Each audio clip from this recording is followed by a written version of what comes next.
నమస్తే friends. Pyramid call services viewers అందరికి గురుదేవో భవ కార్యక్రమానికి అందరికి సాగర స్వాగతం ఫ్రెండ్స్.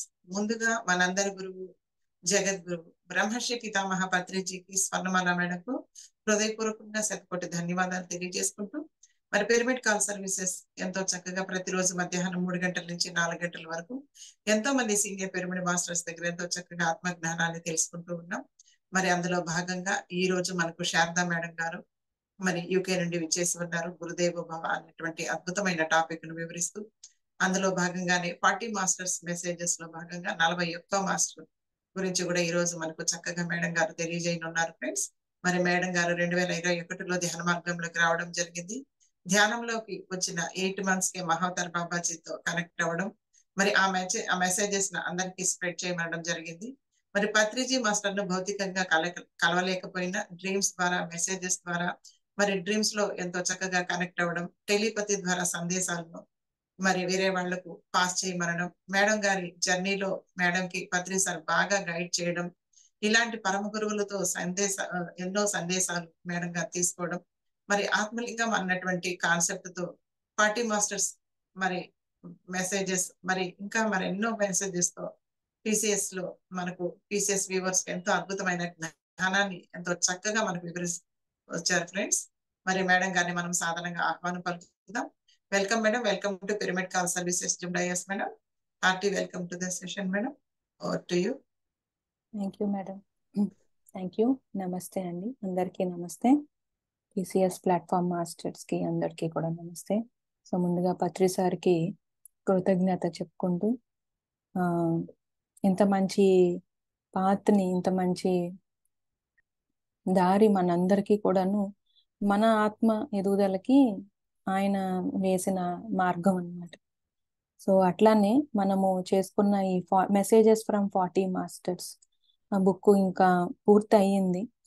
సో మీ అందరి సపోర్ట్ వల్ల దాంట్లో లాస్ట్ లో సారు నా మాట అని చెప్పి సారు ఇచ్చిన మెసేజ్ అన్నమాట 40 మాస్టర్స్ లోనే. సో 41 అంటే 41వ మాస్టర్ లాగా పత్రి సారు మనకి సారు ఏం చెప్తున్నారు అవన్నీ మనం ఆల్రెడీ చాలా వినున్నాము. సార్ చెప్పిన కాన్సెప్ట్స్ అవన్నీ దీంట్లో మనకి ఏంటంటే చాలా క్లియర్ గా సారు జర్నీ కూడా ఉంటుందన్నమాట. సో ఆయన ఎక్స్పీరియన్స్ కూడా దీంట్లో ఉంటుంది. ఎట్లాగా ధ్యానంలోకి ఆయన ఎప్పుడు సారు వచ్చారు, సో సారు పర్పస్ ఏంటి అసలు, ఇవన్నీ సో దాన్ని తెలుసుకునే ముందు ఒక్కసారి మనము వెళ్ళే ముందు ఒక 2 నిమిషాలు ధ్యానం చేద్దాం ఫ్రెండ్స్. చక్కగా సుఖాసనంలో మనం కూర్చుని వేళల్లో వేళ్ళు పెట్టుకుని కళ్ళు మూసుకుని కాళ్ళు క్రాస్ చేసుకుని శరీరం చక్కగా తేలిగ్గా రిలాక్స్ చేసుకుంటూ తీసుకునే శ్వాస, విడిచిపెట్టే శ్వాసని మనము అనుభూతిలోకి తీసుకుంటూ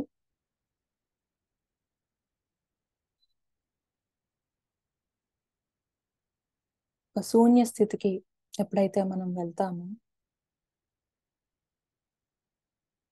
ఆ శూన్య స్థితిలో మనలో ఉన్న గురువుతోటి మనం కనెక్ట్ అవుతాం.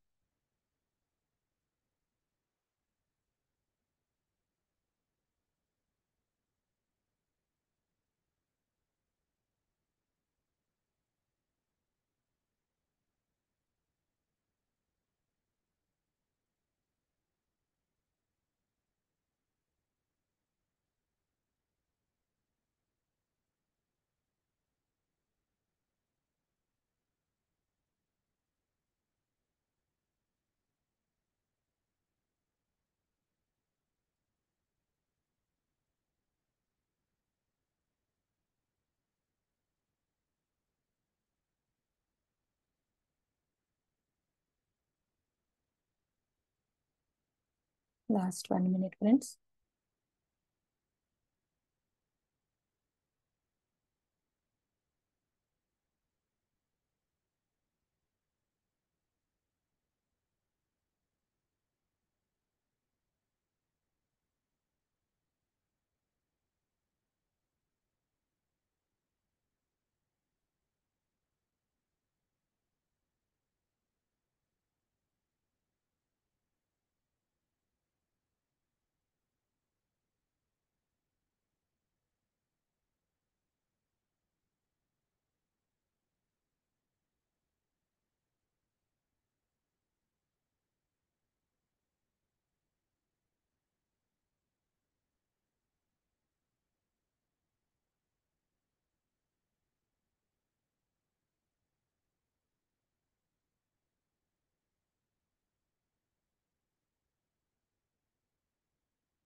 Last 10 seconds.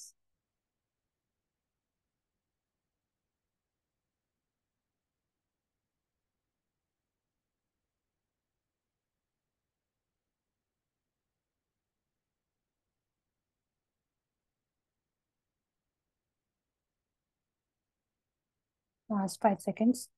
మన చేతి వేళ్ళు కంటి మీద పెట్టుకుందాము. 5, 4, 3, 2, 1, 0.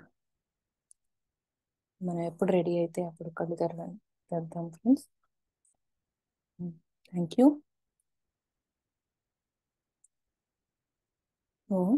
ఇప్పుడు మనం పొడవులానే చదువుతాం కదా. ఇక్కడ ప్రతి ఒక్క మాస్టరు ఏమి చెప్పారు అనేది అలాగా మనం చూస్తాము. ఇప్పుడు సారు ఏం చెప్పారో చూద్దాం. నా వైపు నుంచి అని అన్నారనమాట. సారు అంటే సార్ మాట ఇది. లాస్ట్ లో ఏమంటున్నారంటే, ఈ మహత్తరమైన పుస్తకాన్ని చదివేశారు కదా, ఎలా అనిపిస్తా ఉంది మీకు అని అంటున్నారు. మనం కూడా ఎవరన్నా ఒక బుక్ మనం ఏమన్నా బాగుంది చదవండి అని ఇంకొకరిని ఎవరినన్నా అడిగినప్పుడు ఇదే కదా మనం అడుగుతాం. అయిపోయినాక ఎలా ఉంది మీకు, బాగుందా అని అడుగుతాం. సో అట్లానే సారు ఆ లైన్ తోటి స్టార్ట్ చేస్తున్నారు. ఈ మహత్తరమైన పుస్తకాన్ని చదివేశారు కదా, ఎలా అనిపిస్తా ఉంది మీకు? నాకు రూఢీగా తెలుసు అందరి మాస్టర్ సందేశాలలోనూ దాదాపు ఒకే రకమైన విశిష్ట ఆలోచన ఉన్నట్లు ప్రతి పాఠకునికి అర్థమయ్యింది. ఏదేమైనా నా తరపు నుంచి ఒక్క మాట చెప్పాలి. నేను ఫీల్ అయ్యేది ఆరోగ్యవంతుడైన ప్రతి వ్యక్తి ఫీల్ అవుతాడు. ఆరోగ్యవంతుడైన వ్యక్తికి ఉండాల్సినవి: 1, నిష్కపటత. 2, శాస్త్రీయ దృక్పథం. 3, సత్యం కోసం అనునిత్య తహతహ. 4, ఓర్పు. 5, హింస పట్ల అయిష్టత. ఈ 5 లక్షణాలు లేకుండా మనిషి ఎప్పటికీ మానసిక ఆరోగ్యవంతుడు కాలేడు. ఇవి లేకపోతే అతను పిచ్చివాడు. విశదీకరిస్తాను. నిష్కపటత అంటే మరేదో కాదు, పాదర్శకమే. బయట మీరు ఎలా ఉంటారో దాంతో సమానంగా లోపల కూడా ఉండాలి. ఇందులో దాచుకోవడానికి గాని సిగ్గుపడటానికి గాని ఏమీ ఉండరాదు. మనస వాచ కర్మన ఏకతో ఉండటమే నిష్కపటత అంటే. శాస్త్రీయ దృక్పథం అంటే ఏమిటో కాదు, ఎల్లప్పుడూ శాస్త్రీయ విధానాన్ని గమనికలో ఉంచుకోవాలి. శాస్త్రీయ దృక్పథం కలిగి ఉండటం అంటే శాస్త్రీయంగా ఆలోచించటం, శాస్త్రీయంగా మాట్లాడటం, శాస్త్రీయంగా వినటం, శాస్త్రీయంగా అధ్యయనం చేయటం, శాస్త్రీయంగా బ్రతకటం, శాస్త్రీయంగా ప్రవర్తించటం అన్నమాట. అంటే శాస్త్రీయ పరిజ్ఞానంతో హేతువుతో మర్మము లేని మనస్సుతో ఉండటం. సత్యం కోసం అనునిత్య తహతహ అనేది నిత్య అభివృద్ధికి అత్యవసరము. మనిషిలో ఉండే ఇలాంటి తహతహ ఫలితంగానే అభివృద్ధి అనేది ఉంటుంది. సత్యం అంటే తనకు సంబంధించిన సత్యం, తెలియని వాస్తవాలకు చెందిన సత్యం. ఓర్పు అంటే విసురుగా ఒక అభిప్రాయానికి రాకపోవటం. ఓర్పు అంటే మనకు తెలిసిన విషయాలు, మన స్వంత అభిప్రాయాలు ప్రస్తుతానికి పక్కన పెట్టేసి వర్తమానంలో ప్రతి క్షణము నూతనత్వాన్ని ఆహ్వానించటం. ఇంకా చివరగా మానసిక ఆరోగ్యవంతునికి ముఖ్యమైన గుర్తు హింస పట్ల అయిష్టత. జంతువుల పట్ల, వృక్షజాతుల పట్ల, స్త్రీ పట్ల, పిల్లల పట్ల హింసను మౌలికంగా వ్యతిరేకించటం. జంతువులను ఎలా చంపి తినగలుగుతారు? విచక్షణ రహితంగా చెట్లను ఎలా నరికివేస్తారు? పిల్లల పట్ల దురుసుగా కఠినంగా ఎలా ప్రవర్తించగలుగుతారు? ఈ జన్మలో నేను ఈ 5 లక్షణాలు మార్గదర్శక సూత్రాలుగా పెట్టుకొని కుటుంబంలో పెరిగాను. అలా 26వ సంవత్సరానికి సామాన్య ఆరోగ్యవంతుడిగా, దిట్టమైన మనిషిగా పెరిగాను. నా 29వ సంవత్సరం మొట్టమొదటిగా సత్యం కోసం అనునిత్య తహతహ అనే లక్షణం నన్ను నెమ్మదిగా, ఖరారుగా ఆధ్యాత్మికత ప్రపంచంలోకి తీసుకువెళ్ళింది. అప్పటి వరకు నాకు దానితో పెద్దగా పరిచయం లేదు. ఆధ్యాత్మికతను శాస్త్రీయంగా అధ్యయనం చేయటం మొదలు పెట్టేసరికి శాస్త్రీయ దృక్పథం అనే రెండో లక్షణం నాలోంచి బయటపడింది. బహు పుష్కలంగా ఫలితం దక్కింది. నా జీవితం ధ్యానమయం అయిపోయింది.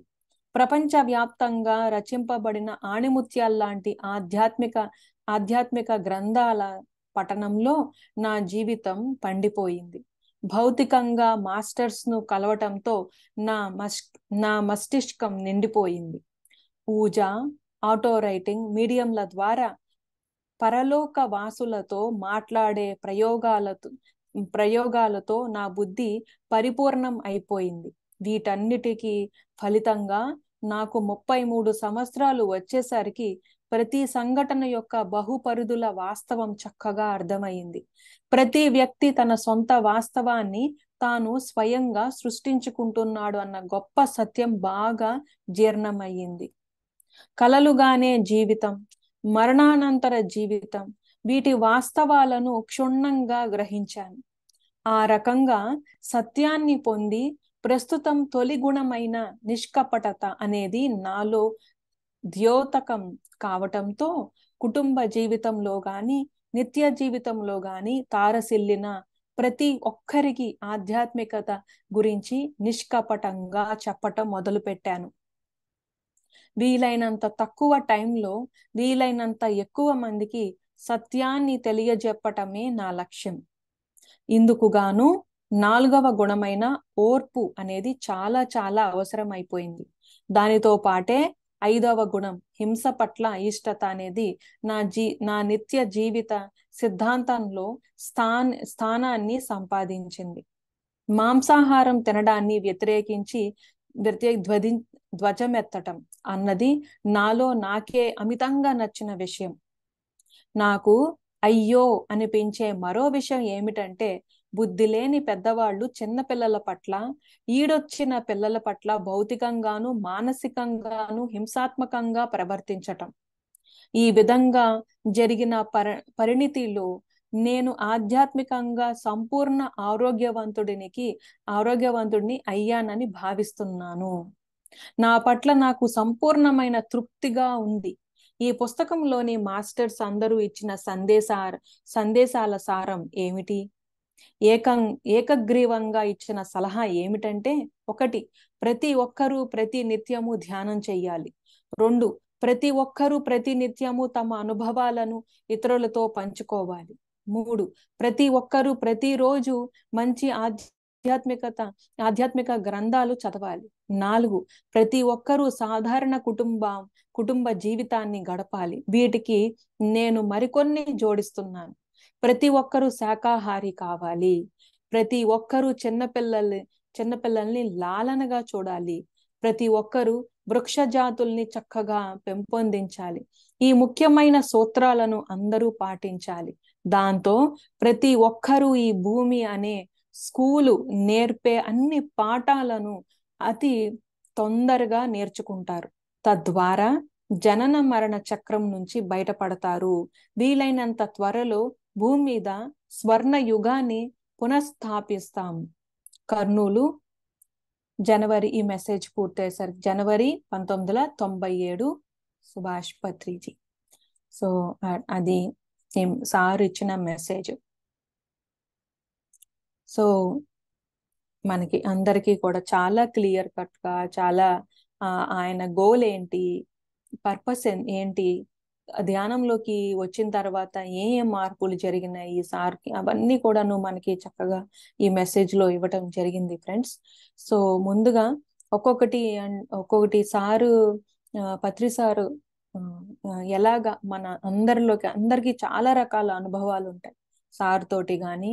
అండ్ ఎవరైతే ఇప్పుడు సార్ తోటి ఫిజికల్ గా భౌతికంగా అయ్యో మనము మిస్ అయ్యామా, కనెక్టెడ్ గా లేమే, ఇలాంటి కూడా ఎప్పుడైతే మనం అది తీసేస్తామో చక్కగా సార్ ఒక కాన్షియస్ తోటి, సార్ కాన్షియస్ అంటే ఏంటి, సారు నా దృష్టిలో సత్యం, ట్రూత్ సారు. సో అంటే ఎలా మనం జీవించాలి కరెక్ట్ గా, ఈ భూమి మీదకి వచ్చాము ఎలా జీవించాలి మనం, మన పర్పస్లు ఏంటి ఇక్కడ అంటే సార్ ఇచ్చిన ఈ మాటల్లోనే మన పర్పస్ కూడా జోడించి ఉంటుంది. అందరం అది కావాల్సిందే, సృష్టికర్తలు కావాల్సిందే. ఇదంతా మన జర్నీ. మనం ఎప్పుడైతే ఈ జన్మలన్నీ తీసుకుంటూ ఉంటామో మనం ఏంటి అని, యాక్చువల్ గా మనం ఏంటి అనేది మనం అనుభూతిలోకి తీసుకురావడానికి, అంటే మన అనుభూతిలోకి తీసుకోవడానికి, తర్వాత మన చైతన్యం అసలు ఏంటి నేను అని తెలుసుకునే ప్రయత్నమే ఈ జన్మలన్నీ కూడాను. ఒక్కొక్క జన్మ మనం తెలుసుకుంటూ తెలుసుకుంటూ ఆఖరికి మనం కూడా సృష్టికర్తలు అవుతాం అన్నమాట. సో దాంట్లో ఇవన్నీ కూడా మనకి కామన్ గా ఉండే పర్పస్. సో దానికి సార్ ఏం చెప్తున్నారంటే, మహత్తర పుస్తకాన్ని చదివేశారు కదా, ఎలా అనిపిస్తోంది మీకు అని. ఈ బుక్ అందరూ చదవాలి ఫ్రెండ్స్, అందరూ. ఎందుకంటే ఈ బుక్ తోటి చాలా షిఫ్ట్ అనొచ్చో, లేకపోతే ఆ నాకు ఒక గ్రేట్ ఎక్స్పీరియన్స్, గ్రేట్ ఎవల్యూషన్, అంటే చాలా మార్పు అనేది ఆలోచన దానిలోనే మారాలి మనం అందరం కూడా. ఆలోచన విధానం అవన్నీ కూడా చాలా నేను తెలుసుకోగలిగాను. ఇంకా అవన్నీ కూడాను జ్ఞానం తీసుకోగలిగాను ఈ బుక్ ద్వారా. మెసేజెస్ ఫ్రమ్ 40 మాస్టర్స్ అని మీరు వెబ్సైట్ లో మనం ఇప్పుడు గూగుల్ చేసినా వచ్చేస్తుంది. అది ఇంగ్లీష్ లో ఉంటుంది. ఇంగ్లీష్, హిందీ, తెలుగు ఈ 3 లాంగ్వేజెస్ లో ఈ బుక్ పబ్లిష్ చేయడం జరిగింది. సో దాంట్లో ఏంటి అంటే ముఖ్యంగా రేవతి మేడం గారు ఇవన్నీ తెలుగులోకి ట్రాన్స్లేట్ చేశారు. అసలైతే సి అరుణ మేడము, ఆమె ఆ మేడము ఆటో రైటింగ్ ద్వారా 40 మంది మాస్టర్స్ తోటి కనెక్ట్ అయ్యి వాళ్ళ అనుభవాన్ని తీసుకోవటం జరిగింది. దాన్ని తెలుగులోకి రేవతి మేడం గారు ట్రాన్స్లేట్ చేశారు. సో అట్లాగా 3 లాంగ్వేజెస్ లో, ఇంగ్లీష్, హిందీ, తెలుగు 3 ఉంటుంది. అది ఎక్కువ కాస్ట్ కూడా, మనకి బుక్ అఫోర్డబుల్, అవన్నీ మనం తీసుకోగలము. సో చదవాలి అని ప్రతి ఒక్కరము చదవాలి. నాకెంత అర్థమైంది అనేది నేను షేర్ చేశాను. కానీ మనం చదివినప్పుడు ఇంకా అంటే చెప్పిన దానికంటే మీరు ఇంకా అందరూ కూడా దాంట్లో లోతుకి వెళ్ళటానికి అవకాశాలు చాలా ఉంటుంది. సో ఇంకా బాగా అర్థం చేసుకోవడానికి, లేకపోతే ఇంకొక యాంగిల్లో కూడా అర్థం చేసుకోవడానికి ఉంటుంది అనమాట. సో ఇప్పుడు సారు ఏం చెప్తున్నారు అంటే, రూఢీగా తెలుసు అందరు మాస్టర్ సందేశాలు ఎలా ఉన్నాయి, మనం అందరం విన్నాము.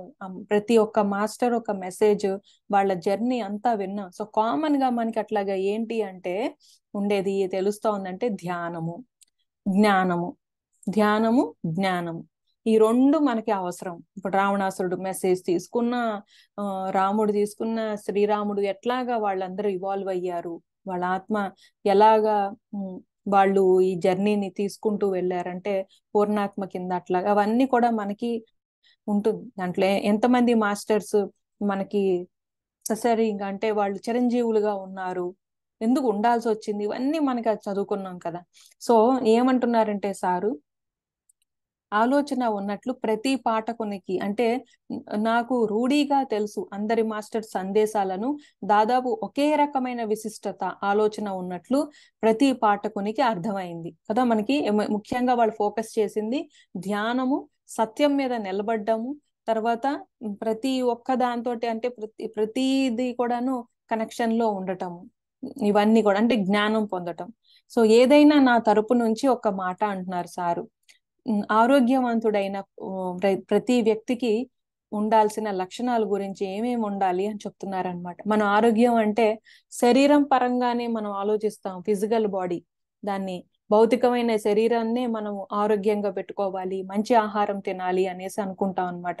కానీ ఈ ఫిజికల్ బాడీనే ఆరోగ్యంగా ఉండాలి అంటే ముందు మానసికంగా ఆరోగ్యంగా ఉండాలి. ఆ మానసికంగా ఆరోగ్యంగా మనం ఉన్నప్పుడు ఇవన్నీ కూడాను మనకి ఆ ఫిజికల్ బాడీ ఇష్యూస్ కానీ, ఆ ఫిజికల్ బాడీ హెల్త్ కానీ అన్ని సెట్ అయిపోతూ ఉంటాయి అన్నమాట మనం.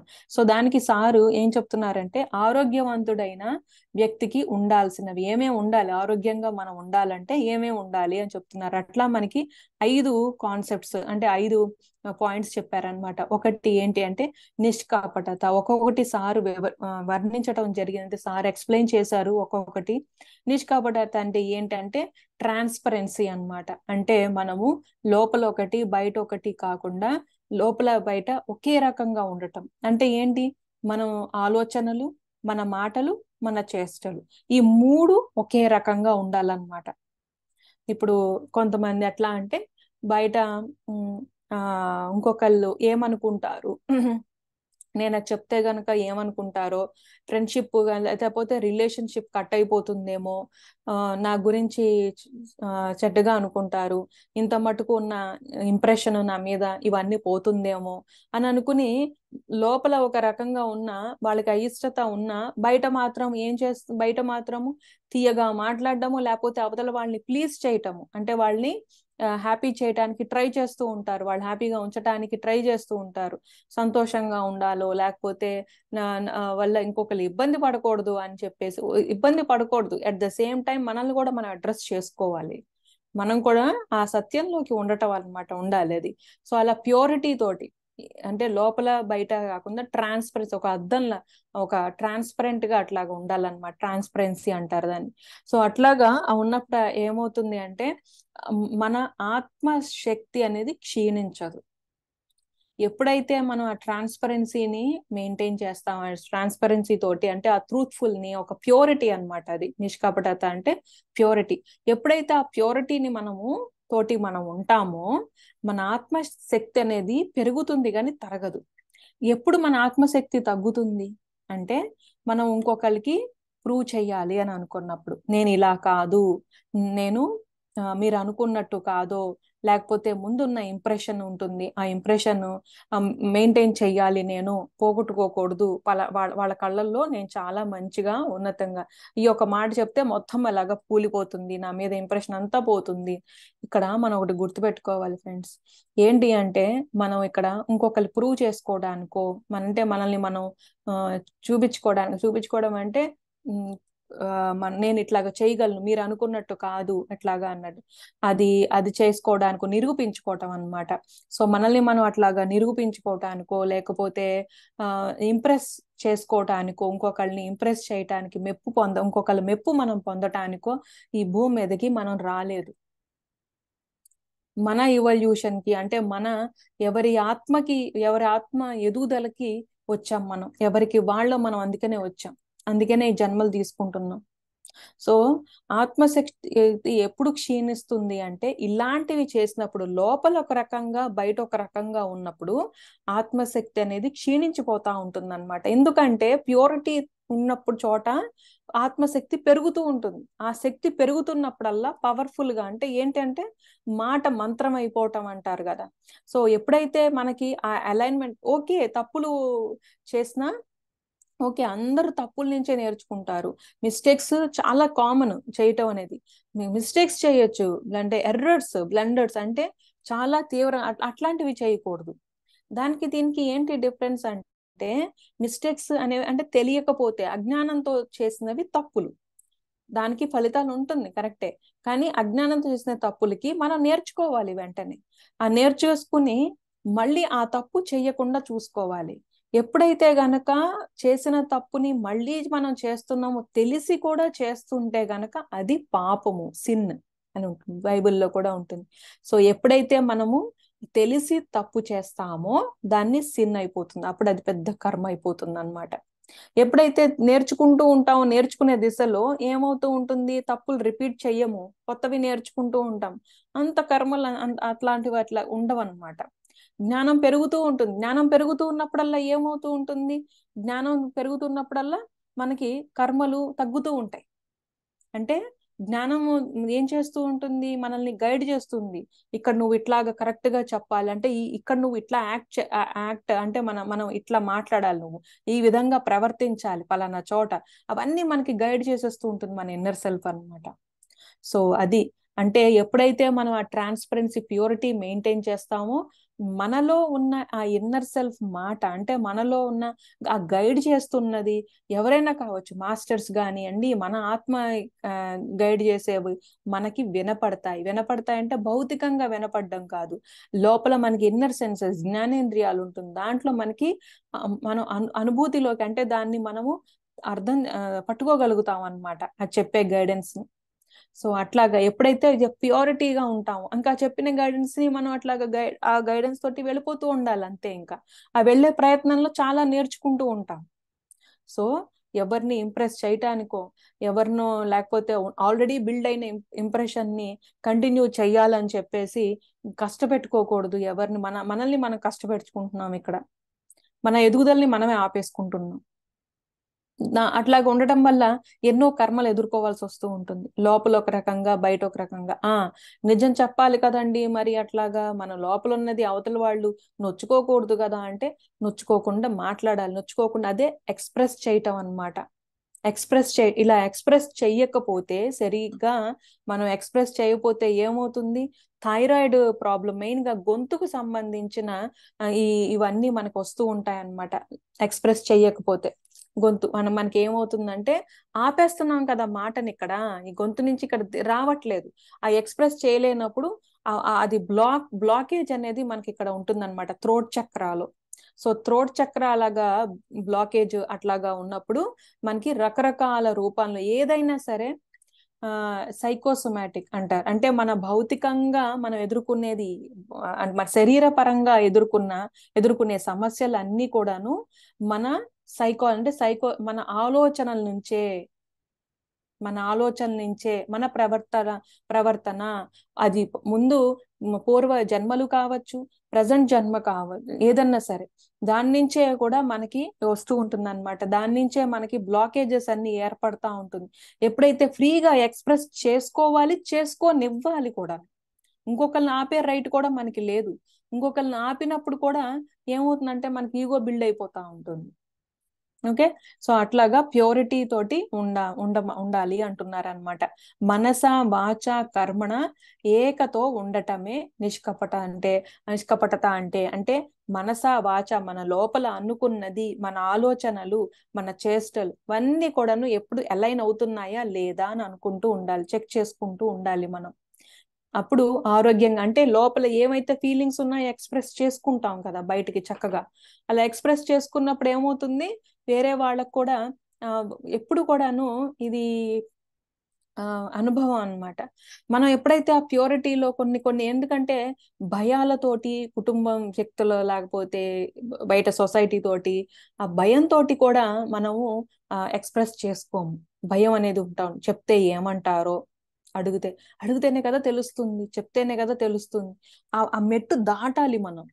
ఏదైతే భయం అనేది మనం ఆపేసుకుని ఉన్నామో, మనం ఆ భయాన్ని, అంటే ఆ ఒక ఛాలెంజ్ అనుకోవాలి. ఇది కష్టం కాదనమాట. ఆ ఒక ఛాలెంజ్ ని పుష్ చేసుకోవాలి, అంటే మనం దాటగలగాలి. అలాగా దాటలేదు, దాంతోనే పట్టుకుని ఉన్నామంటే మనకి వచ్చే లెసన్స్ అన్ని కూడాను దానికి సంబంధించినవే వస్తాయి. ఇంకా తీవ్రంగా, అంటే ఒక పవర్ పెరిగిపోతా ఉంటుంది అనమాట. ప్రతి లెసన్ అంటే ఛాలెంజ్ అనేది చాలా గట్టిగా వస్తూ ఉంటుంది, గట్టి దెబ్బలు వస్తూ ఉంటాయి, గట్టిగా ఎదుర్కోవాల్సి వస్తూ ఉంటుంది చాలా కఠినంగా. సో అది ఏంటి అంటే మనం తెలుసుకున్నప్పుడు మనకు అది అర్థమైనప్పుడు దాన్ని ఏం చేయాలి, దాన్ని దాటడానికి ప్రయత్నించాలి. లేదంటే విశ్వం అంటే యూనివర్స్ ఏం చేస్తుందంటే ఆ బ్లాకేజ్ ని క్లియర్ చేయడానికి ఇంకా గట్టి లెసన్స్ వస్తూ ఉంటాయి అన్నమాట. అందుకనే బాబాజీ అంటారు, వచ్చినప్పుడే నేర్చేసుకో అని. సో అలాగా ఆ భయం అనేది కూడా మనము చిన్న చిన్న విషయాల్లో దాటగలుగుతూ ఉంటే చక్కగా మనకి ఎంతో ధైర్యం వస్తూ ఉంటుంది. ఈ ధైర్యము ఇంకో పనికి కూడా హెల్ప్ అవుతూ ఉంటుంది అనమాట. అంత ఉంటుంది ప్యూరిటీ ఉన్నప్పుడు. మనకు వచ్చే అంటే మనం కనెక్ట్ అయ్యే వ్యక్తులు కూడా అలాంటి సత్య మార్గంలో ఉన్న వ్యక్తులు, అంటే ఆ ఫ్రీక్వెన్సీలో ఉన్న వ్యక్తులే మనకి తారసపడుతూ ఉంటారు. నెక్స్ట్ ఏంటంటే శాస్త్రీయ దృక్పథం అంటే ఏమిటి అని అంటున్నారు. అంటే శాస్త్రీయ దృక్పథం అంటే, అందుకనే సారు పిఎస్ఎస్ఎం అంటే పిరమిడ్ స్పిరిచువల్ సైన్స్ మూవ్మెంట్ అంటే ఎట్లాగా సైన్స్ అంటే ఈ శాస్త్రీయం అనేది పెట్టారనమాట. ఎందుకంటే ఇప్పుడు మనకి ఒక కల్చరో, ఒక రిలీజన్ అట్లాగా ఉన్నప్పుడు ఈ మతం ఇవి స్పిరిచువాలిటీ కాదు. మనం అనుకుంటాము ఏంటి అంటే రెగ్యులర్ గా దేవుడితోటి కనెక్షన్ లో లాగా భౌతికంగా ఆయన తోటి గుడికి వెళ్ళటము, లేకపోతే ఇవన్నీ దానికి సంబంధించిన అవన్నీ చేయటము భక్తి మార్గం. అది స్పిరిచువల్ అనుకుంటాం. భక్తి మార్గం స్పిరిచువల్ కాదు. భక్తి మార్గం అనేది ఆధ్యాత్మికత కాదు. అంటే ఏంటి ఆధ్యాత్మికత అంటే అదొక మెట్టు, దాన్ని ఉపయోగించుకోవాలి మనం. మెట్టు నుంచి మళ్ళీ ఇంకో మెట్టుకి వెళ్ళాలి, మనం ఎదగాలి. సో అంటే సరి అయిన విధంగా జీవించటము స్పిరిచువాలిటీ. ఏ విధంగా మనం ఉండాలో అది అది చెప్పేదే మనకి ఆధ్యాత్మికత అంటే అది.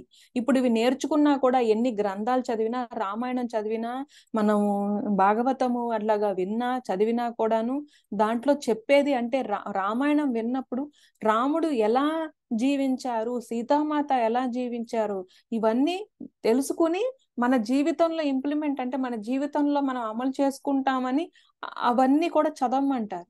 ఓ భక్తిలో ఇప్పుడు ఏం జరుగుతుంది, ఇప్పుడు భజన ఉంటుంది. ఆ చేసేటప్పుడు, ఎందుకంటే నేను కూడా ఆ మార్గం నుంచే వచ్చున్నాను.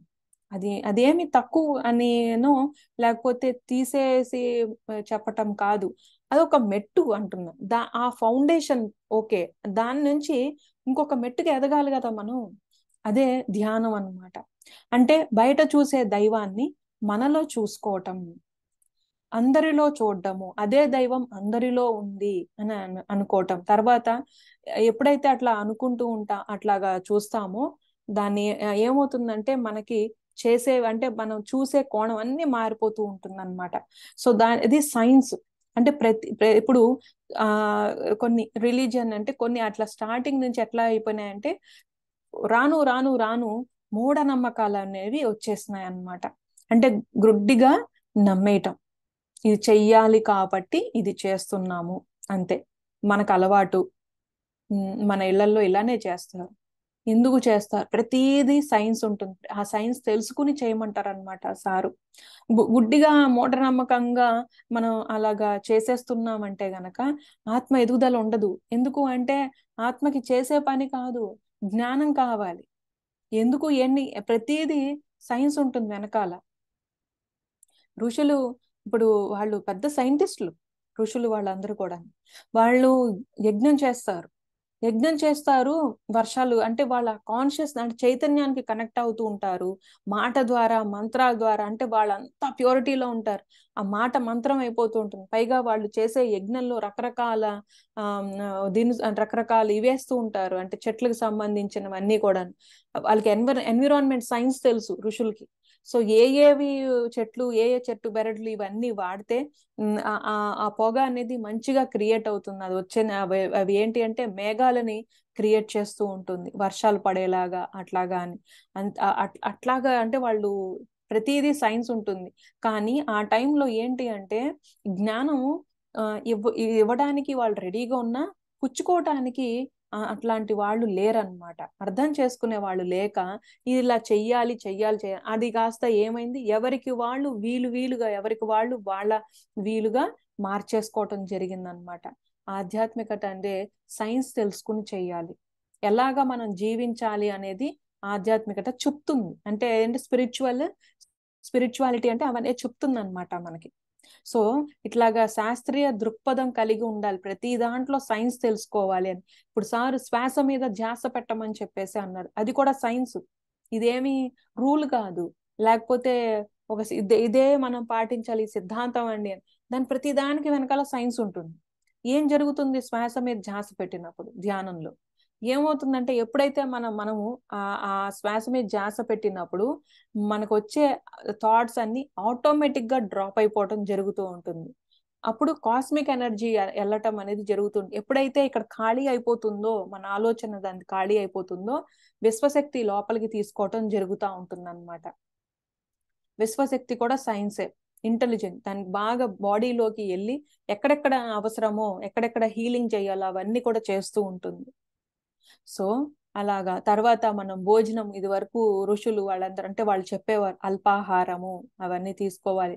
సూర్య అస్తమం తర్వాత మనము తీసుకునే ఫుడ్ ఏదైతే ఉంటుందో డైజెషన్ కి మనకి ఎక్కువ టైం పడుతుంది అనమాట, ఇబ్బంది పడుతూ ఉంటాం. అంటే అప్పటికి వాతావరణము, మన ఎన్విరాన్మెంట్ అంటే మన చుట్టూ ఉన్న వాతావరణము చల్లదనం అనేది స్టార్ట్ అవుతూ ఉంటుంది బాడీ లోపల.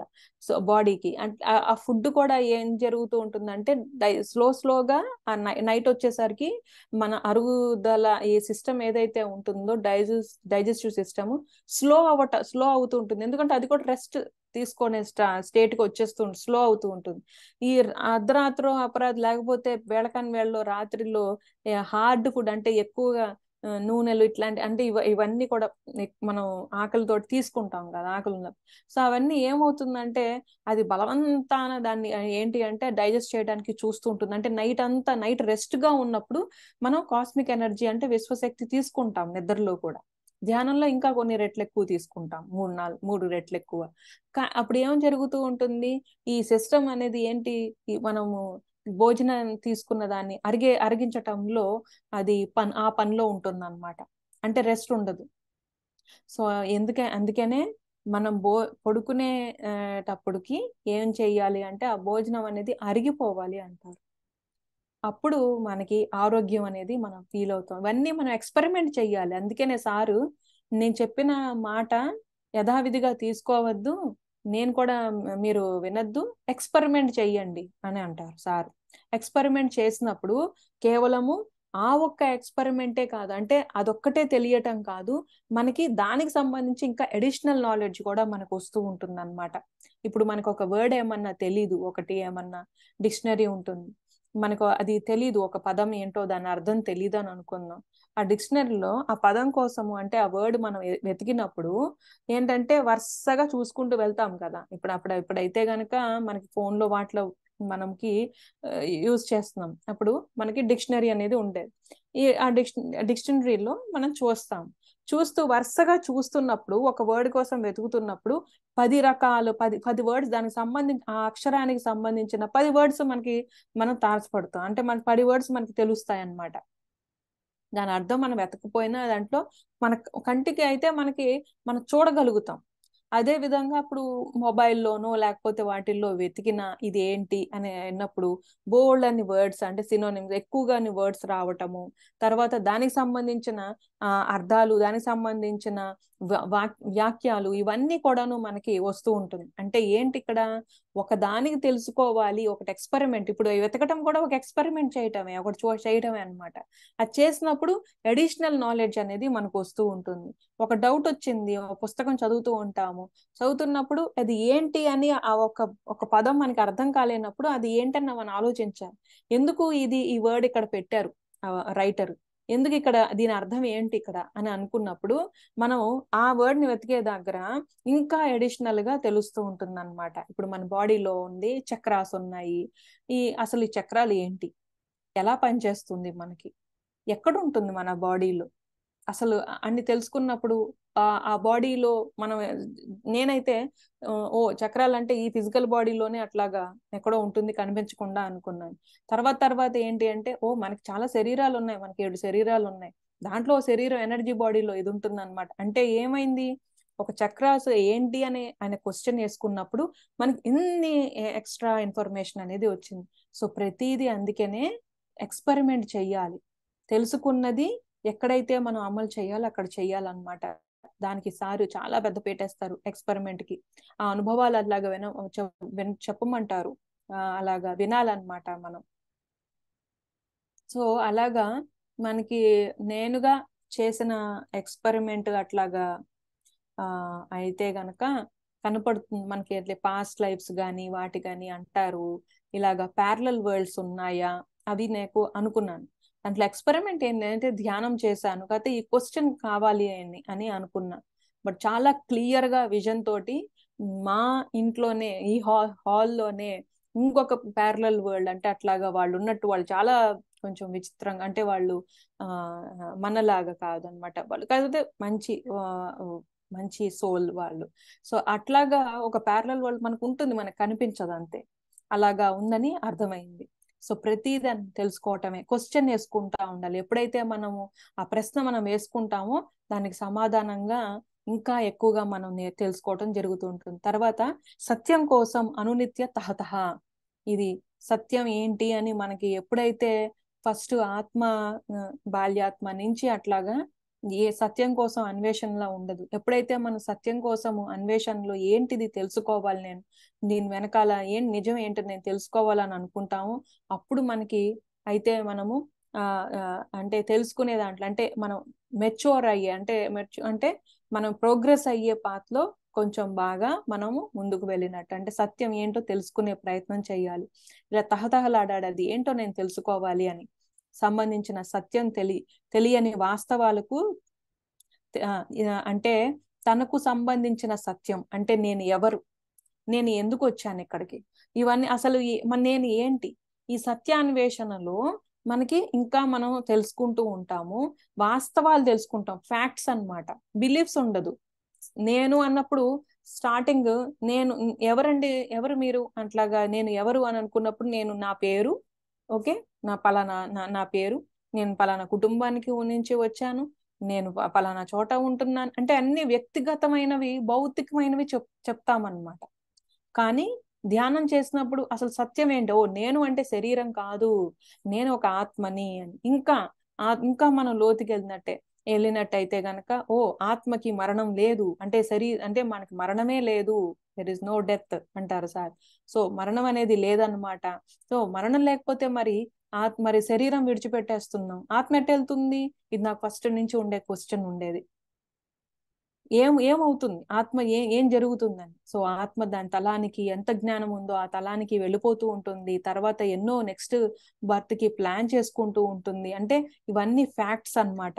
ఎప్పుడైతే మనం సత్యాన్ని మనకి తెలీదో అజ్ఞానంలో ఉంటాము. ఆ అజ్ఞానంలో ఏం జరుగుతుందంటే కొన్ని మూఢ నమ్మకాలు అంటే మిత్స్ అండ్ బిలీఫ్ సిస్టమ్ అనేది మనకి ఫ్రేమ్ చేసుకుంటూ ఉంటాం.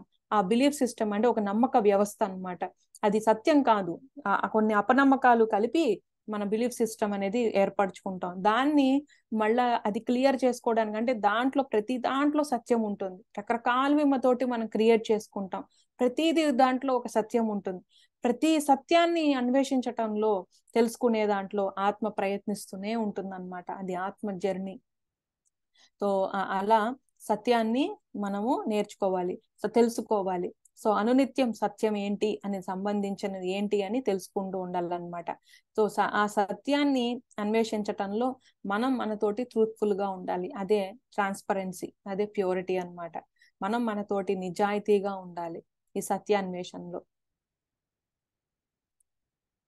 సత్యం అంటే సంబంధించిన సత్యం. అలాగే తర్వాత రకరకాల వాళ్ళకి మనకి అనుభవాలు వస్తూ ఉంటుంది. ఇది చెప్పాను అది మళ్ళీ చెప్తున్నాను, రకరకాలకి అనుభవాలు వస్తూ ఉంటుంది. ఆ అనుభవాలు వచ్చినప్పుడు మనకి తెలియదు, మనకి ఎప్పుడు ఎక్స్పీరియన్స్ కాలేదు, ఎక్కడ మనం వినలేదు అంటే అది లేదు అని అనుకోవటానికి కాదనమాట. సో సారు ఇట్లానే ఒక బాలీలో ఒక మాస్టరు ఇంకొక ఇద్దరు మాస్టర్ కలిసి వాళ్ళు వెళ్ళి బాలి ట్రిప్ కి అట్లాగా వెళ్ళినప్పుడు ఒక మేడం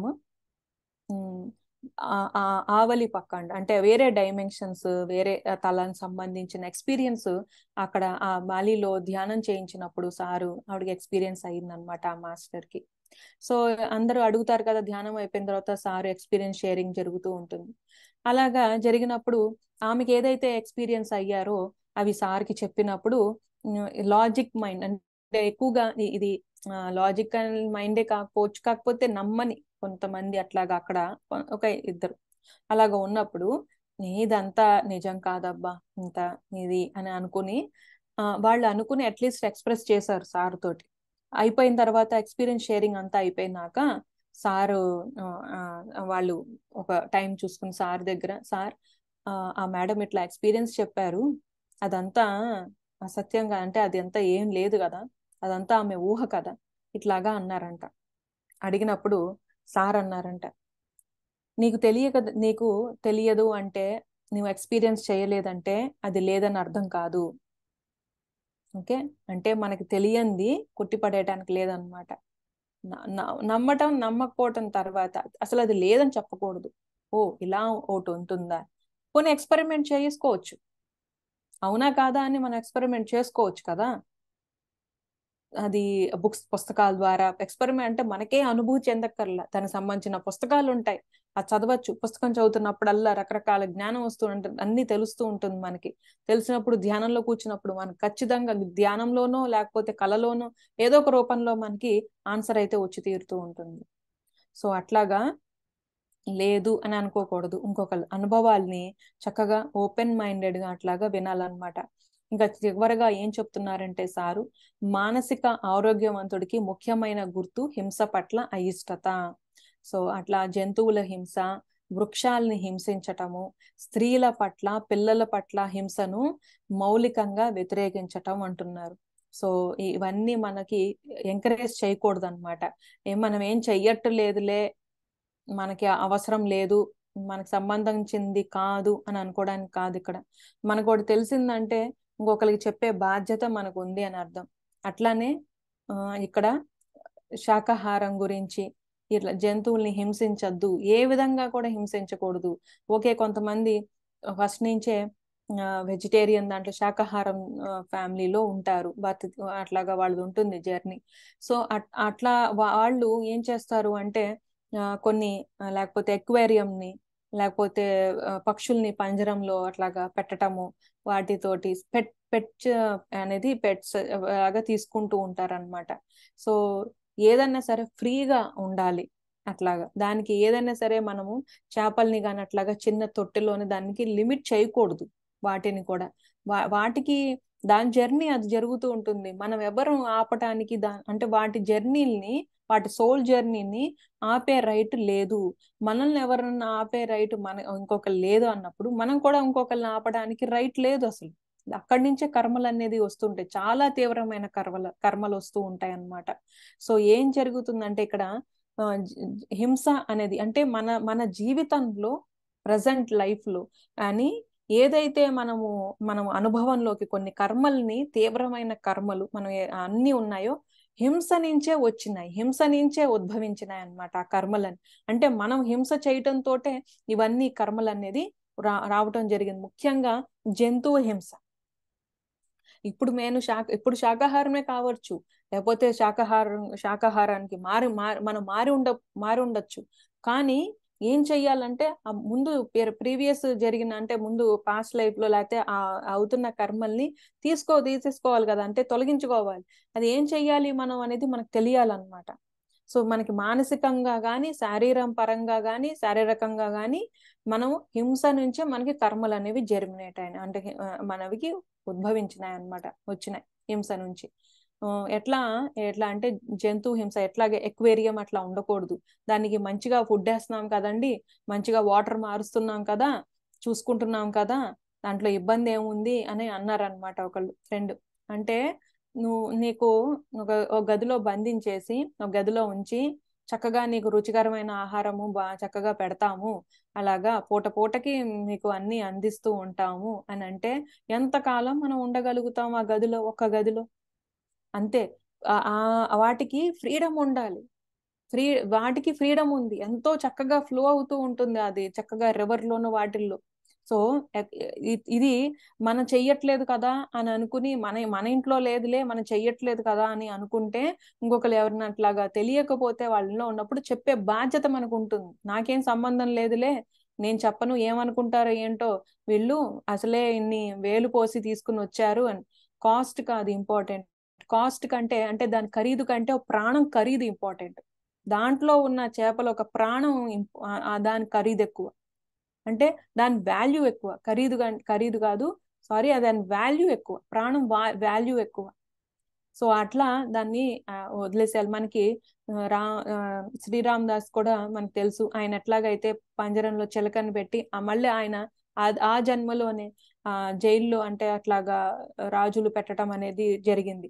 అంటే ప్రతిది కూడా మనకి, ఆయనకైతే అదే జన్మలో అట్లాగా తెలిసింది. మనకి పూర్వజన్మల్లో ఏం చేసున్నామో మనకు తెలీదు, ఈ జన్మలో ఎట్లాగా కొన్ని ముఖ్యంగా జంతువు హింస నుంచే చాలా వస్తుంది. శాకాహారంగా ఉండాలి. దాన్ని ఏ జంతువు పక్షుల్ని కూడాను దాన్ని ఏ విధంగా మన ఆహారం కింద తీసుకునే రైట్ అయితే మనకి ఏ మానవుడికి లేదు.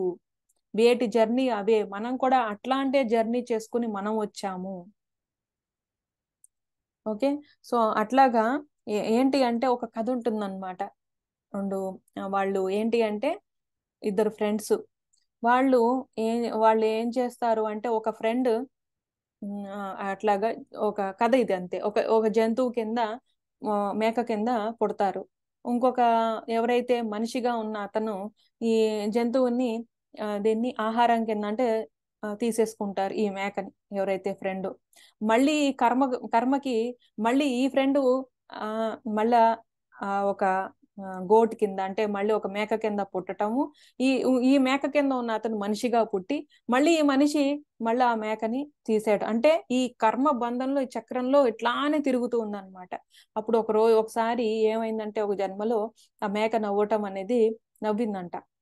ఎందుకు నవ్వుతున్నావు అని ఈ మనిషి అంటే ఇతను అడిగినప్పుడు, తెలుసా పూర్వ జన్మలో నేను నిన్ను చంపేశాను, ఈ జన్మలో ఇప్పుడు నువ్వు నన్ను చంపేస్తున్నావు, మళ్ళీ ఇంకో జన్మలో నేను మళ్ళీ నేను చంపుతాను, ఇలానే అవుతూ ఉంది మనకి అని అన్నప్పుడు అతను మానేశాడంట చంపడం. అంటే అప్పటి నుంచి చంపటం మానేసినప్పుడు ఇద్దరు మంచిగా ఇవాల్వ్ అయ్యారు. సో మనము ఇవాల్వ్ అవుతూ, అంటే మనము వెదుగుతూ, అంటే మన ఆత్మపరంగా మనం ఎదుగుతూ ఇతర జీవాల్ని కూడా ఎదగడానికి మనం సహాయపడాలి.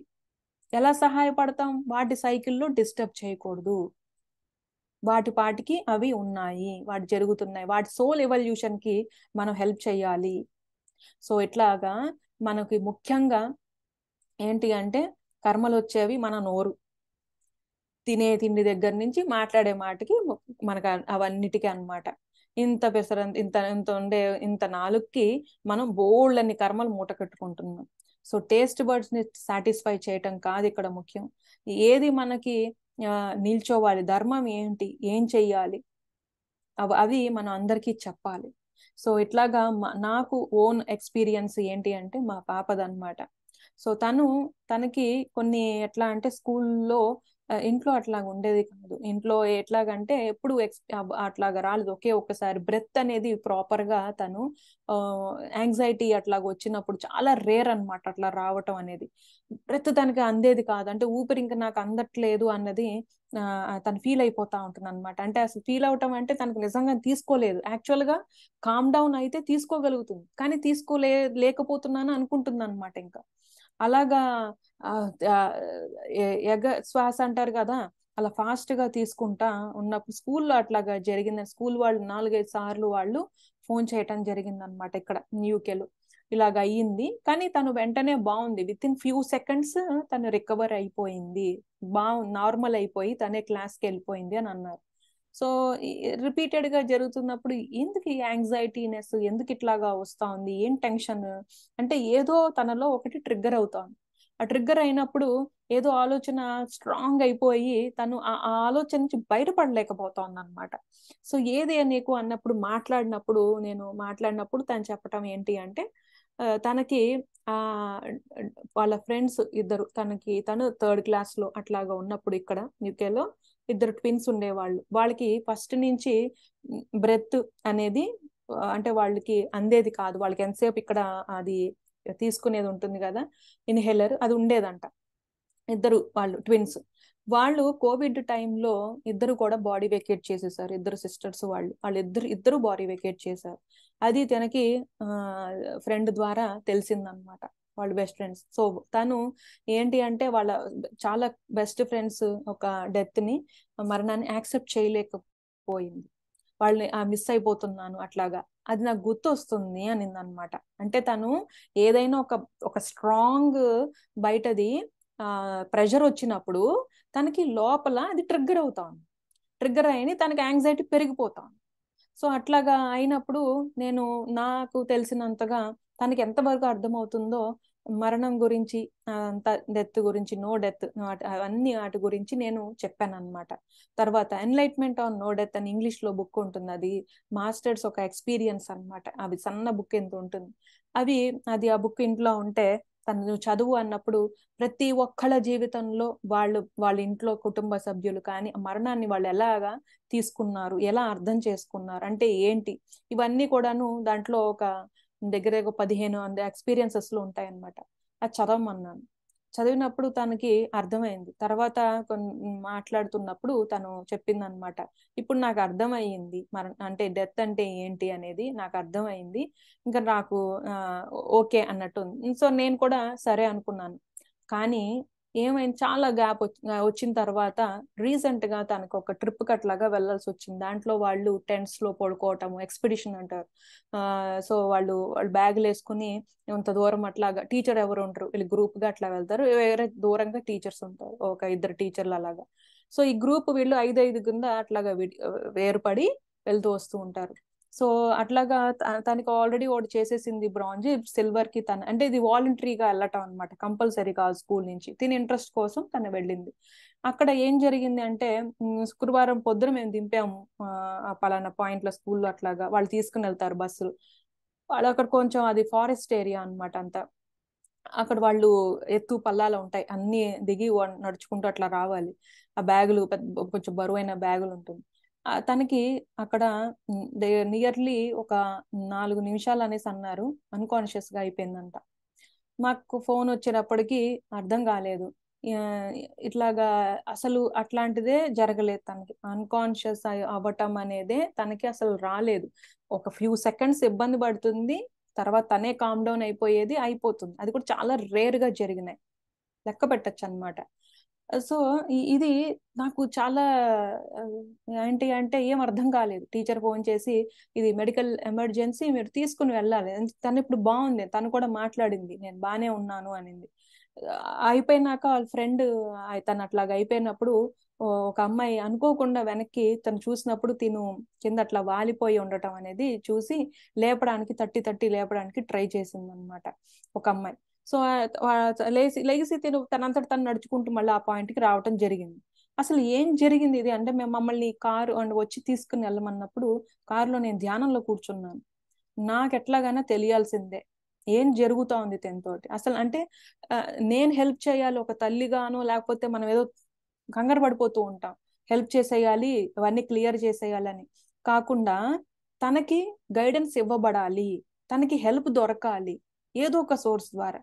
అసలు నాకు అర్థం కావట్లేదు ఏం జరుగుతా ఉందో అని అనుకుని మాస్టర్స్ ని హెల్ప్ అడిగినప్పుడు అలా కూర్చున్నానో లేదో ఒక ఒక విజన్ ఫ్లాష్ అయింది. ఏంటి అంటే దాంట్లో ఒక టీనేజ్ కంటే అట్లాగా చెప్పొచ్చిన ఓ పాప ఒక బర్డ్ ఒక మెడని తను గట్టిగా నలిపేస్తుంది అనమాట, గట్టిగా పట్టుకుంది ఆ బర్డ్. అది వాతో మరి అది హెన్నో మరి అది నాకు అంతగా కాకపోతే పెద్ద కొంచెం బర్డ్ ఇట్లాగా గట్టిగా అంటే హింస అనమాట అక్కడ జరుగుతోంది. పెట్టుకున్నప్పుడు ఆ బర్డ్ గిలగిల్లాడిపోతా ఉంది, దానికి శ్వాస అందట్లేదు, శ్వాస అనేది అందట్ల. అది తిన పాస్ట్ లైఫ్ అన్నమాట, ఆ పాప పాస్ట్ లైఫ్ అది. సో పాస్ట్ లైఫ్ లో తను ఇప్పుడు తను ప్యూర్ వెజిటేరియన్, యానిమల్స్ అంటే తనకి చాలా ఇంట్రెస్ట్, చాలా ఇష్టము. పైగా తన గోల్ కూడా చిన్నప్పుడే తను ఇదేమి తెలియకుండానే తను చిన్నప్పుడే నేను ఒక వెటర్నరీ డాక్టర్ అవుతానమ్మా అని చెప్పేసాను. ఇప్పటికీ తను అదే అంటది అనమాట. ఇప్పుడు కూడా తను తీసుకున్న కోర్సులు, తను తీసుకున్నవి ఆ దానికే తను గోల్ ఏం చేసుకుంది, నేను యానిమల్స్ కి సర్వ్ చేస్తాను అంటది. అంత చాలా ఇష్టంగా ఉంటుంది. మరి అంత ఇష్టంగా అట్లాగా ఉన్నప్పుడు ఏంటి ఎందుకు ఇట్లా ఇబ్బంది అంటే పాస్ట్ది. సో మనము పూర్వంలో ఏం చేసామో అది ఎఫెక్ట్ అనేది ఉంటుంది ఫ్రెండ్స్, ముఖ్యంగా జంతు హింస. అందుకనే శాకాహారంగా ఉండాలి. శాకాహారు దాని ఇన్ఫర్మేషన్ అనేది ఎందుకు ఉండాలో కూడా వాళ్ళకి, మనం తెలియని వాళ్ళకి తెలియజెప్పాలి. ఓకే, సో అట్లాగా తనకి నేను ఆగాను అనమాట. తిని ఎట్లా తీసుకోగలుగుతుందా ఇది అట్లాగా అనుకుంటాం మనం. నేను కొంచెం అలాగా భయం అయితే పడ్డాను, కానీ 2 days తీసుకుని టైము చిన్నగా తనకి ఈ విషయం అని చెప్పాను నేను. సో తను ధ్యానము వాటిల్లో ఉంటుంది, నేను చేస్తే అప్పుడు చెప్పాను ఇట్లాగా ఉందమ్మా, ఇలా జరిగింది అని చెప్పంగానే అని ఓకే అని అనమాట. ఇప్పుడు మరి ఎట్లా క్లియర్ చేసుకోవటం, క్షమాపణ అడగాలి. ఓకే ఇప్పుడు ఇష్టం ఉంది, అంతా కూడా చాలా ప్రేమ ఉంది యానిమల్స్ పట్ల, వాటి పట్ల, అన్ని పట్ల, కానీ క్లియర్ చేసుకోవాలి కదా దాన్ని. మనము క్షమాపణ చెప్పుకుంటూ ఉండాలి. నువ్వు అది మనం చేసింది ఏమి లేదు ఇక్కడ, ఎవరికి వాళ్ళని చేసుకోవాలి. ఎంత నా సొంత బిడ్డ అయినా నేను క్లియర్ చేయటానికి లేదు, చెప్పటం వరకే నాకు. తన జర్నీ తనది, చెప్పేశాం అయిపోయింది, ఇంకా తను చేసుకోవాలి ఇంకా. సో ఇట్లా ఏంటి అంటే అట్లా మనం క్లియర్ చేసుకోవాలన్నమాట, జ్ఞానం కావాలి మనకి. సో ఆ విధంగా మాస్టర్స్ హెల్ప్ చేశారు తను ఏంటి అని తెలుసుకోవడానికి. అంటే ఇక్కడ ఏం జరిగింది, ముందు మరి తను మరణాన్ని యాక్సెప్ట్ చేయలేకపోయింది వాళ్ళ ఫ్రెండ్స్ వాటికి. అంటే మనలో ఏదైతే భయం ఉంటుందో, భయం అది మరణం యాక్సెప్ట్ చేయకపోవడం భయం. అంటే ఒక కర్మ అనేది ఫస్ట్ మనలో వీక్ పాయింట్ ఏదో దాని మీద కుడుతుంది, అదే సత్యం అనుకోకూడదు, అదే అదే దీని వల్లనే అని అనుకోకూడదు. ఎప్పుడు కూడా ఆధ్యాత్మికతలో, స్పిరిచువాలిటీలో ఏం జరుగుతూ ఉంటుంది, వెళ్తూ ఉండాలన్నమాట. కన్క్లూజన్ ఉండదు, ఇదే అని ఉండదు. సో తనకి అట్లా తెలుసుకున్నాను, ఓకే డెత్ ని యాక్సెప్ట్ చేయలేదు ఇదే అనుకుంటా అని అనుకున్నా. కానీ అసలు కర్మ ఏంటనేది తెలిసిందనమాట. ఏం జరుగుతా ఉంది అది మనం పట్టుకోగలగాలి. అక్కడ మనం ఈ హింసే కారణం అవుతుంది. మనకు అన్ని కర్మలకి హింస కారణం. అది ఏ విధమైన మనుషుల్ని మానసికమైన హింస కావచ్చు, శారీరక పరంగా జంతువు హింస కావచ్చు. సో ఈ విధంగా చాలా జాగ్రత్తగా ఉండాలి ఫ్రెండ్స్. అంటే మనలో మన జీవితంలో ఏంటి అంటే ఎక్కడ కూడాను హింస ఉండకూడదు, ఏ విధమైన హింస ఉండకూడదు. అలానే లెదర్ బ్యాగ్స్, లెదర్ సంబంధించినవి ఇవన్నీ కూడాను జరుగుతున్నాయి, తీసుకుంటున్నాం. బ్రాండెడ్ అంటారు, దానికి ఇంత కాస్ట్. అది నిజంగా జంతువు చర్మాలు అట్లాగా బ్రతికొండంగానే కొన్ని జంతువులకి తీసేస్తారనమాట. ఇది నాకు కూడా ఇది ఓన్ అయితే ఎక్స్పీరియన్స్. ఏదంటే మెడిటేషన్ లో ఒక పెద్ద ఐజల పాము కనిపించి, నువ్వు రా నేను ఒక చోటకి తీసుకుని వెళ్తాను అని అనమాట. ధ్యానంలో విజన్ లో నేను చాలా జంతువులు ఎదురుకుండా ఉన్నాయి, మీకోసమే అంతా జరుగుతుంది, పత్రి సార్ చెప్పారు అహింస జగత్ అయిపోతుంది, ఇప్పుడు చాలా ధ్యానులు పెరిగారు, ఇప్పుడంతా మీరు హ్యాపీనా, ఎందుకంటే ర్యాలీస్ జరుగుతున్నాయి బాగా ఎక్కువ, అన్ని చోట్ల శాకాహారం ప్రచారం జరుగుతుంది, మారుతున్నారు అందరూ, ఇప్పుడు చాలా జంతువులు ఉన్నాయన్నమాట. ఆ పులి పక్కనే మళ్ళీ మేక ఉంది, అట్లాగా ఉన్నాయి అన్ని కూడా ఫ్రెండ్లీగా ఉన్నప్పుడు. ఒక పెద్ద పాము వచ్చింది, చాలా హైట్ గా ఉందన్నమాట, 5 తలలు ఆ పాము. రా నిన్ను ఒక చోటకి తీసుకుని వెళ్తాను అన్నప్పుడు, ఆ తీసుకుని వెళ్ళినప్పుడు చిన్న చిన్న గ్లాస్ బాక్సెస్ లో చిన్న సైజు నుంచి పెద్ద సైజు పాములు ఉన్నాయన్నమాట. అదంతా విజన్ లోనే ఇదంతా. సో నేనుగా కూడా ఫస్ట్ టైం చూసుకుని ఉన్నాను ఆ విజన్ లో. అలా వెళ్ళినప్పుడు పాము చెప్తా ఉందన్నమాట, ఇక్కడ ఈ బ్రతికొండంగానే ఈ పాము చర్మాన్ని తీసేస్తారు, రకరకాల ప్రోడక్ట్స్ కి వాళ్ళగా వాడుకుంటున్నారు వాటికి. సో ఏంటి అంటే బ్యాగులకి బెల్టులు, లెదర్ షూస్, ఇవన్నీ రకరకాలు అన్నమాట. ఈ విధంగా జరుగుతుంది, ఈ విధంగా హింస జరుగుతుంది. వాడే కాస్మెటిక్స్ లో ఉంటున్నాయి యానిమల్ ప్రొడక్ట్స్. కాస్మెటిక్స్ లో వాడుకునే లిప్స్టిక్స్ లో ఏదైతే క్రీమ్స్ వాడతారో ఆ క్రీమ్స్ లో యానిమల్ ఫ్యాట్ అనేది మిక్స్ చేస్తారనమాట. అలాంటివి లేకుండా మనం మన జీవితంలో రెగ్యులర్ గా వాడుకునే దాంట్లో ఎక్కడెక్కడ మనకి జరుగుతుందో, ఎక్కడెక్కడ మన ఏ ప్రోడక్ట్స్ ఎంత మటుకు రీసెర్చ్ చేసి మనం తీసుకుంటూ ఉండాలన్నమాట. సో అట్లా ప్రతి వస్తువు మనం తినటమే మానేయటం ఆపటం కాదు, ఏ విధంగా మనకి ఇంకా మన డైలీ యూసేజ్ లో ఉంటున్నాయో కూడా పరీక్షించుకోవాలి. అట్లానే పట్టు చీరలు, ఇన్ని పట్టు పురుగుల్ని బ్రతికొండంగానే వేల వాటిని తీసుకెళ్లి మరిగే నీడల్లో వేసేస్తారు పట్టు తీయటానికి. ఎంత హింస అది. పోనీ నేను చెయ్యట్లేదండి, నేను జస్ట్ కొనుక్కుంటున్నాను అంతే అంటే వాడుతున్నా అంటే ఇక్కడ ఎవరు మన కోసం అంటే ఇక్కడ ఆ హింస అనేది జరుగుతుంది. ఇండైరెక్ట్ గా ఈ వ్యక్తి దాన్ని ఎంకరేజ్ చేస్తున్నట్టు, డైరెక్ట్ గా చేయని అవసరం లేదు, ఎంకరేజ్ చేస్తున్నట్టు. సో ఇట్లాగా లక్షలు అంటే వేలు పెట్టి ఖరీదు ప్యూర్ పట్టు అండి అంటారు, దాంట్లో వెనకాల ఎంత హింస ఉంది, ఎన్ని పురుగులు అలాగా అయిపోతున్నాయి, పాలైపోతున్నాయి వాటికి. సో అట్లా అవన్నీ కూడా అది మానాలి. సో ఏది మన దాంట్లో కట్టుకునే చీరలు, వాడే బ్యాగులు, మనం తీసుకున్న ప్రొఫెషన్ కూడా హింసాత్మకంగా ఏమన్నా ఇన్వాల్వ్ అయి ఉన్నప్పుడు అక్కడ మనం జాగ్రత్త పడాలి, అట్లాంటివి ఉండకూడదు. ఎన్నో మత్స్యకారులు ఆ గ్రామంలో మాకు మాస్టర్ జీకే మాస్టర్ చెప్పటం తోటి మొత్తం ఆ గ్రామం అంతా శాకాహారం అయిపోయి వాళ్ళ వృత్తినే వాళ్ళు మార్చేసుకున్నారు. బుట్టలు అవన్నీ కూడాను అల్లటం అంటే వాళ్ళది, మనం ఇది కాదు అన్నప్పుడు యూనివర్స్ ఇంకొక డోర్ మనకు ఓపెన్ చేస్తుంది. ధర్మంగా నేను ఉండాలి, అధర్మంగా నుంచి ధర్మంలోకి వచ్చినప్పుడు మనకి ఆపర్చునిటీస్ ఇవ్వబడతాయి. ఎలా అండి నాకు అనేది లేదు. వాళ్ళ గ్రామంలో పిరమిడ్ కూడా వాళ్ళు కట్టుకుని రకరకాల మాస్టర్స్ ని వాళ్ళు చక్కగా సెషన్స్ కి ఇన్వైట్ చేస్తూ ఉన్నారు. గ్రామం అంటే 500-600 కుటుంబాలు మారిపోయినాయి. సో అట్లా ఏంటి అంటే మనకు తెలిసింది మనం చెప్తా ఉండాలి, ఎక్కడ హింస లేకుండా చూసుకుంటూ ఉండాలి. అది సారు చాలా దీనికి చెప్తూ ఉంటారు అన్నమాట. ఎప్పుడు కూడాను హింస పట్ల అయిష్టత అంటే మళ్ళా చెప్పేటప్పుడు కూడా ఆ వ్యక్తుల పట్ల అయిష్టత ఉండకూడదు, వాళ్ళకి తెలీదు. మనం ఒక కంపాషన్ తోటి, ఒక కరుణతోటి మనం చెప్పాలి వాళ్ళకి, మీరు తినకూడదండి, ఇలాంటివన్నీ ఎంకరేజ్ చేయకూడదు. అట్లానే బలులు ఇస్తూ ఉంటారు, ఆ బలులు కూడాను ఇవ్వకూడదు. బలులు కూడా ఇవ్వటం తోటి ఏమవుతుందంటే అంటే నీ కోరిక తీర్చుకోవడానికి, అంటే వాళ్ళ వ్యక్తిగత కోరికలు తీర్చుకోవడానికి ఈ ప్రాణం బలి ఇవ్వాలా? అప్పుడు కోరిక తీరిపోతుంది, ప్రాణం మళ్ళీ వస్తుందా?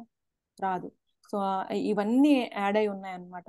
జాగ్రత్తగా చూసుకోవాలి. తర్వాత సార్ ఏమంటున్నారంటే, ఈ జన్మలో నేను ఈ 5 లక్షణాలు మార్గదర్శక సూత్రాలుగా పెట్టుకున్న కుటుంబంలో పెరిగాను అంటున్నారు. ఇవన్నీ సార్ ఇంప్లిమెంట్ చేసుకున్నారు. సార్ ఏం చేశారు అంటే అవన్నీ తెలుసుకుని వదలలేదన్నమాట. అవన్నీ కూడాను ఆయన జీవితంలో ఇంప్లిమెంట్ అవన్నీ పెట్టుకున్నారు సార్. ఈ సిద్ధాంతాలు మనం ఏమో ప్రిన్సిపల్స్ పెట్టేసుకుంటాం కానీ ఫాలో అవ్వం చాలా మటుకు. ఇలా చేసేసుకోవాలి, అలా చేసుకోవాలి, న్యూ ఇయర్ రాగానే రాసేసుకుంటాం రెజల్యూషన్స్, ఇది చేసేయాలి, నేను ఇవన్నీ చేసేయాలని. ఆ ప్రిన్సిపల్స్ పెట్టుకుంటాం కానీ చెయ్యం అనమాట. దానికి పట్టుదల ఉండాలి, విల్ పవర్ ఉండాలి. అంటే ఎప్పుడు విల్ పవర్ వస్తుంది? క్షుణ్ణంగా అది ఏంటో మనకు తెలిసినప్పుడు, దాని వాల్యూ తెలిసినప్పుడు, అది సరి అయింది కాదంటే ఏదో మార్చుకోవాలని దృఢంగా మనం అనుకున్నప్పుడు అప్పుడు దాన్ని మార్చుకుంటాం, అయితే పెంచుకుంటాం అనమాట. ఇకపోతే సారు ఆయన 29వ సంవత్సరం అనమాట. అట్లాగా ఉన్నప్పుడు ఏమైంది అంటే ఆ 29వ సంవత్సరంలో మొట్టమొదటిసారిగా సత్యం కోసం అనునిత్య తహతహ అని ఆయనకి ఆ లక్షణం అనేది వచ్చిందనమాట. నెమ్మదిగా అది ఖరారుగా ఆధ్యాత్మిక ప్రపంచంలోకి తీసుకుని వెళ్ళింది అంటున్నారు. అంటే ఆ సత్యం కోసం అన్వేషణలో ఆ స్పిరిచువాలిటీ అనేది సారు స్పిరిచువల్ లైఫ్ లోకి ఎంటర్ అయ్యారనమాట. స్పిరిచువాలిటీ స్టార్ట్ అయింది. ఆధ్యాత్మికతను శాస్త్రీయంగా మళ్ళా అది స్టార్ట్ అయిన తర్వాత ఊరుకోలేదు సారు. ఆ స్పిరిచువాలిటీలో సైన్స్ ఏంటి అని వెతకటం మొదలు పెట్టారనమాట. అది 2వ లక్షణం కింద చేసుకున్నారు. తర్వాత జీవితంలో ధ్యానము, వీటన్నిటితో పాటు ధ్యానం కూడా యాడ్ అయింది. ఆ ధ్యానం చేస్తున్నప్పుడు ప్రపంచవ్యాప్తంగా ఆ ధ్యానంతో పాటు బుక్స్ చదవటం స్టార్ట్ అయింది సార్కి. అలా బుక్స్ చదివి సారు ఏంటి అంటే వేరే డైమెన్షన్స్ తోటి కూడా కనెక్ట్ అవ్వటము, మన ఏంటంటే బుద్ధి పరిపూర్ణం అయ్యింది అని అంటున్నారనమాట. ఎప్పుడైతే మనం బుక్స్ చదువుతూ ఉంటామో జ్ఞానం ఇంకా బయట నుంచి కూడా జ్ఞానం తీసుకుంటూ ఉంటాము. ధ్యానం ద్వారా ఆత్మ జ్ఞానం అని తీసుకుంటూ ఉంటాం అనమాట. సో వీటన్నిటి ఫలితంగా సో సార్కి 33వ సంవత్సరము అంటే ఆయనకి 33 ఇయర్స్ ఆ టైం వచ్చేసరికి ప్రతి సంఘటన యొక్క బహుపరిధుల వాస్తవం చక్కగా అర్థమైంది. అంటే ప్రతి 33 ఇయర్స్ కంటే ఇవన్నీ సార్ కృషి చేసుకున్నారు. ఊరికే సార్కి ఏమి అన్ని అమర్చబడలేదు. అన్ని సారు ఆయనంతటా ఆయన ముందు ఫాలో అయ్యి ఆయన చేసుకుని మనకి ఇస్తున్నారనమాట. అలాగా సో జస్ట్ మనం ఆయన చెప్పింది అట్లా ఫాలో అయిపోతూ మనం ఎక్స్పెరిమెంట్ స్టార్ట్ చేసుకున్నప్పుడు ఇంకా మనకి ఇంకా తెలియటం అనేది జరుగుతూ ఉంటుంది.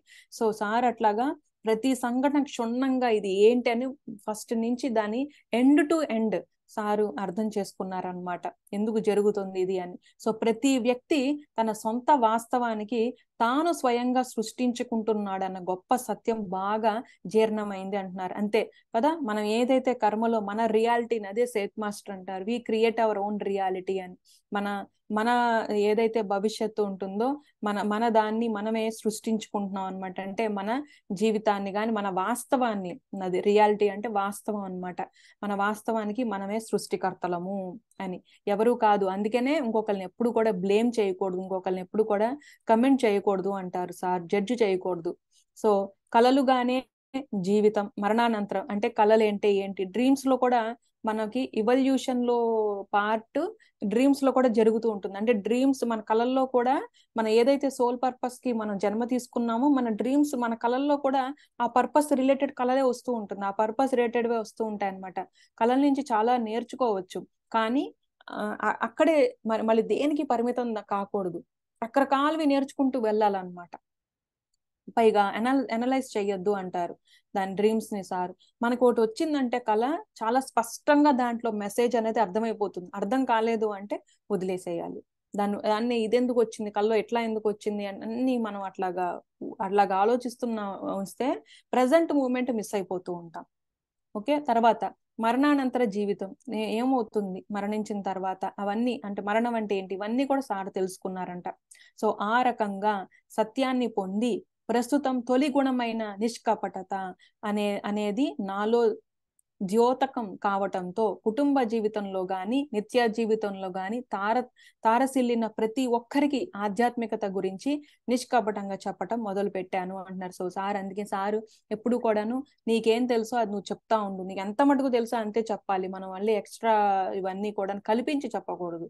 సత్యం ఏంటి సత్యం, ఇంతే తెలుసండి నాకు, ఇంతే అర్థమైంది, ఏమవుతుంది అలా చెప్పటంలో, తెలీదు, ఓకే తెలీదు, తెలుసుకుంటాం తర్వాత, అందరికీ అన్ని తెలియవు కదా. ఓకే, కొత్తదేదో ఒకటి వచ్చింది, అయ్యో నేను ఆన్సర్ చేయలేవు, నాకు తెలియలేదే, అవమానం, మాన అవమానాలు ఏం లేవు. ఓ కొత్తది తెలుసుకుందాం అనేది ఉంటుందన్నమాట, అంతే అని అట్లా ఉండాలి మనం. సో అట్లాగా సారు తెలుసుకున్నదంతా వీలైనంత తక్కువ టైంలో వీలైనంత ఎక్కువ మందికి సత్యాన్ని తెలియజెప్పటం నా లక్ష్యం అంటున్నారు. సో సార్ అట్లాగా ప్రతి సారు ఒక్క నిమిషం కూడా టైం వేస్ట్ చేయలేదు అని చాలా మంది మాస్టర్స్, ఎందుకంటే ఇన్ పర్సన్ గా సార్ని నేను కూడా మీట్ అయింది ఎప్పుడు లేదు, ఒకే ఒక ఎన్లైట్మెంట్ అవర్ లో సార్ తోటి మాట్లాడడం జరిగింది. అంతా సారు నాకు డ్రీమ్స్ ద్వారా, మెసేజెస్ ద్వారా, టెలిపతి ద్వారా సార్ అలా గైడ్ చేస్తూ ఉంటారన్నమాట. సో అలా ప్రతి ఒక్కరితోటి కనెక్ట్ అయి ఉన్నారు. దాన్ని మనం తెలుసుకోవాలంటే అనుభవంలోకి తీసుకుంటూ ఉండాలంతే. సో ఇందుకు గాను 4వ గణ ఓర్పు. సో ఆ ఓర్పు పట్టకపోయి ఉండుంటే గనక ఆ ఓర్పు తోటే సారు ఇంత సృష్టించారు. ఇన్ని ప్రపంచంలో ఎంత మంది మాస్టర్స్ రావటానికి సారు ఓర్పు కారణం. కంగారు పడిపోకూడదు, ఇంకొకరు మారిపోవాలి, ధ్యానంలోకి వచ్చేయాలి, శాకాహార ఎవరి జర్నీ వాళ్ళది ఉంటుంది. పేషెన్స్ అనేది చాలా ముఖ్యం మన స్పిరిచువాలిటీలో. తర్వాత మాంసాహారం తినడాన్ని వ్యతిరేకించి ధ్వజమెత్తటము, ఎన్నో ర్యాలీస్ చేశారు సారు. ఇవన్నీ ఎప్పుడైతే మనం ఒక ధర్మానికి మనము నిలబడతామో బోల్డ్ అంత శక్తి మనకి ఇవ్వబడుతుంది. శక్తి దేనికి అంటే ఆ ఛాలెంజ్ ని ఎదుర్కోవడానికి శక్తి ఇవ్వబడుతూ ఉంటుంది అనమాట. సో నాలో నాకే అమితంగా నచ్చిన విషయం అంటే అయ్యో అనిపించే మరో విషయం ఏంటి అంటే, బుద్ధి లేని పెద్దవాళ్ళు చిన్నపిల్లల పట్ల, ఈడొచ్చిన పిల్లల పట్ల భౌతికంగాను మానసికంగాను హింసాత్మకంగా ప్రవర్తించటం. అంటే కొట్టట్లేదండి మేము, ఏం మాట అనట్లేదు అంటే వాళ్ళని ఎక్స్ప్రెస్ చేసుకోనివ్వకపోవటం కూడా ఒక హింసే. అది ఆ ఎన్విరాన్మెంట్ క్రియేట్ చేయగలగాలి, మనం ఎక్స్ప్రెస్ చేసుకోవాలి. వాళ్ళు ఏమి కొట్టడం ఒకటంటే భౌతికంగా చేయటం ఒక్కటే హింస కాదు, మానసికంగా హింస అనమాట. నువ్వేం చేయలేవు, నువ్వు ఎప్పుడు ఇంతే, ఇంకొకరితోటి కంపేర్ చేస్తున్నప్పుడు వాళ్ళదంతా కాన్ఫిడెన్స్ పడిపోతూ ఉంటుంది. బిల్డ్ చెయ్యాలి మనం అట్లాగా, అది కూడా హింసే అన్నమాట. ఇంకొక విధంగా ఏంటంటే మానసికంగాను అదే అంటున్నారు, మానసికంగా హింసాత్మకంగా ప్రవర్తించటం. ఈ విధంగా జరిగిన పరిణితిలో నేను ఆధ్యాత్మికంగా సంపూర్ణ ఆరోగ్యవంతుడిగా అయ్యాను అంటున్నారు. సో ఇవన్నీ ఆరోగ్యానికి సంబంధించినవి అంటున్నారు అనమాట. సో మనం ఆరోగ్యం అంటే భౌతికంగా కాదు, సారిచ్చిన లిస్ట్ ఏదైతే ఉందో దీంట్లో నేను ఎంత మటుకు నేను చేస్తున్నాను అని మనం క్రాస్ చెక్ చేసుకుంటూ ఉన్నప్పుడు చక్కగా మనకి ఈజీ అవుతా ఉంటుంది. అదే కాకుండా ఇంకేం చెప్పారు అంటే, ప్రతి ఒక్కరూ ప్రతి నిత్యము ధ్యానం చెయ్యాలి, ప్రతి ఒక్కరూ ప్రతి నిత్యము తన అనుభవాలు ఇతరులతో పంచుకోవాలి, ప్రతి ఒక్కరూ ప్రతిరోజు మంచి ఆధ్యాత్మిక గ్రంథాలు చదవాలి, ప్రతి ఒక్కరూ సాధారణ జీవితాన్ని గడపాలి, అదే మధ్య మార్గం అన్నమాట. వీటికి నేను మరికొన్ని యాడ్ చేశాను అంటున్నారు, అంటే ఇంకొన్ని జోడించారనమాట. చెప్తున్నారు ప్రతి ఒక్కరూ శాకాహారి కావాలి, ప్రతి ఒక్కరూ చిన్నపిల్లని లాలనగా చూడాలి. చిన్నపిల్లలు చాలా దైవం అంటారు, అంటే అలాగా వాళ్ళు ప్రేమగా చూసుకుంటూ ఉండాలి. ఆ ప్రేమ చిన్నప్పటి నుంచి వీళ్ళకి భయం పెట్టాలి, డిసిప్లిన్ ఉండాలి. అంటే ఎందుకు అది అంటే వాళ్ళ ఎదుగుదలని వాళ్ళ మానసికంగా అది వాళ్ళని హింస చేస్తున్నప్పుడు ఏంటి డిసిప్లైన్ ఇక్కడ? డిసిప్లైన్ కంటే ఫ్రెండ్షిప్ ముఖ్యం. సార్ అందుకే అంటే ఫ్రెండ్షిప్ లో ఉండాలి, ప్రతి ప్రాణితోటి ప్రతి వాళ్ళతోటి ఫ్రెండ్షిప్ లో ఉండాలి. అలా అని మరి గారాబం అదే ప్రతి దాంట్లో మధ్య మార్గం అనేది ఉండాలన్నమాట. సో ప్రతి ఒక్కరూ వృక్ష జాతుల్ని చక్కగా పెంచుకోవాలి. సో వృక్షాలు మనకు ఉండాలి. ఈ విధంగా మనకి భూమి అనే స్కూలు అంటే ఇది ఒక పాఠశాల, రకరకాల చైతన్యాలతో రకరకాల అనుభవాలు మనం వింటూ ఉంటాము, నేర్చుకుంటూ ఉంటాం. ఈ పాఠశాలలో అతి తొందరగా మీరు కూడా ఇవన్నీ చేస్తే తొందరగా నేర్చుకుంటారు. త్వరగా ఎప్పుడైతే అంటున్నారు సారు, త్వరగా జనన మరణ చక్రం నుంచి బయటపడతారు అంటారు. అంటే కర్మల నుంచి మనము విముక్తులు అవుతాం అన్నమాట. అప్పుడు ఆ కర్మ దాంట్లో చిక్కుకోకుండా ఎప్పుడైతే జ్ఞానం ఇవన్నీ చేస్తామో దాని నుంచి బయటపడడం జరుగుతుంది. వీలైనంత త్వరలో భూమి మీద స్వర్ణ యుగాన్ని పునఃస్థాపిస్తాము అంటే మళ్ళీ క్రియేట్ చేస్తాము అంటున్నారు. అంటే ఆల్రెడీ అప్పుడు ఉన్నది దాన్ని ఏం చేసామంటే మనమే రకరకాలుగా దాన్ని ఎంతో మనం ఏం చెప్పాలంటే ఎనర్జీస్ ని పాడు చేసేసామన్నమాట. మన థాట్ ఫామ్ తోటి, అంటే ఆలోచనతోటి, ప్రవర్తనతోటి, తర్వాత చేష్టలతోటి ఇలాగ పడిపోయిన దాన్ని మళ్ళీ అది రీబిల్డ్ చేయాలి అంటున్నారు అనమాట. అవుతుంది అంటున్నారు. సో ఇది సార్ మెసేజ్. ఈ సార్ మెసేజ్ 1997లో సార్ ఈ మెసేజ్ రాయటం జరిగింది. సో అది thank you so much. So సార్కి ఇంత జ్ఞానం ఇచ్చిన సార్కి, తర్వాత ఇంత ఆపర్చునిటీ ఇచ్చిన PCS masters platform, thank you madam.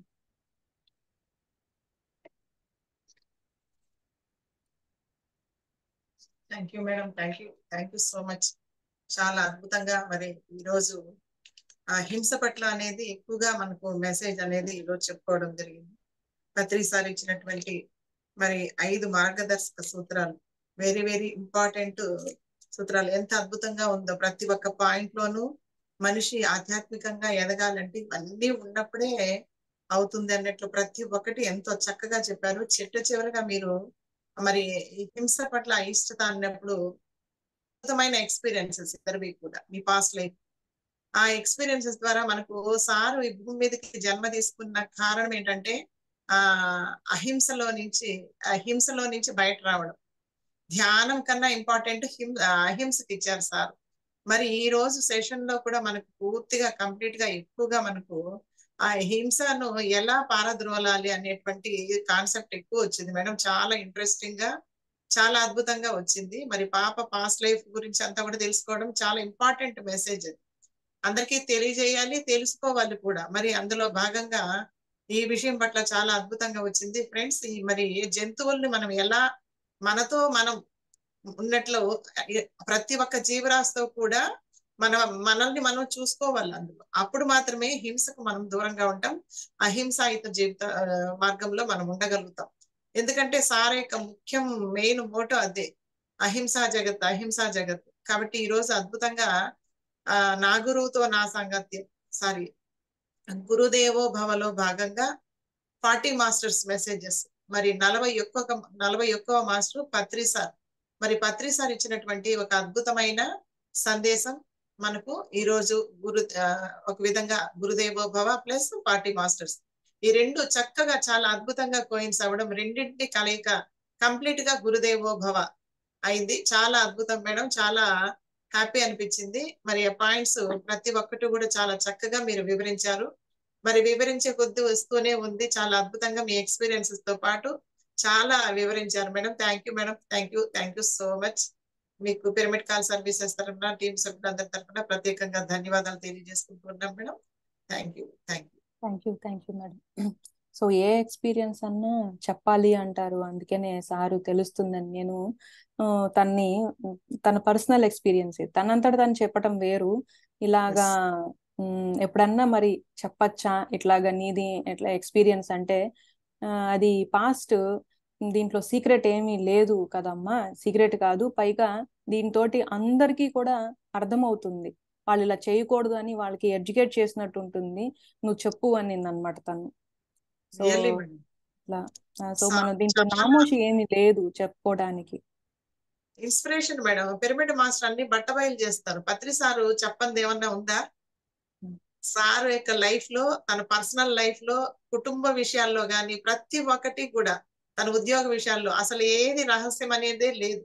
ప్రతి ఒక్కదాన్ని అసలు సార్ చెప్తూ ఉంటే ఇవి కూడా చెప్పేస్తా ఉన్నారా సార్ అనేసి అనిపించేది చెప్తుంటే. కానీ ప్రతి ఒక్క దాన్ని ఎక్స్పీరియన్స్ పట్ల ఒక ఇన్స్పిరేషనల్ గా బట్టబయలు చేశారు.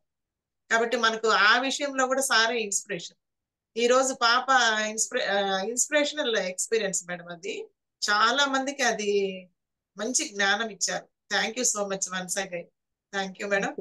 Thank you so much.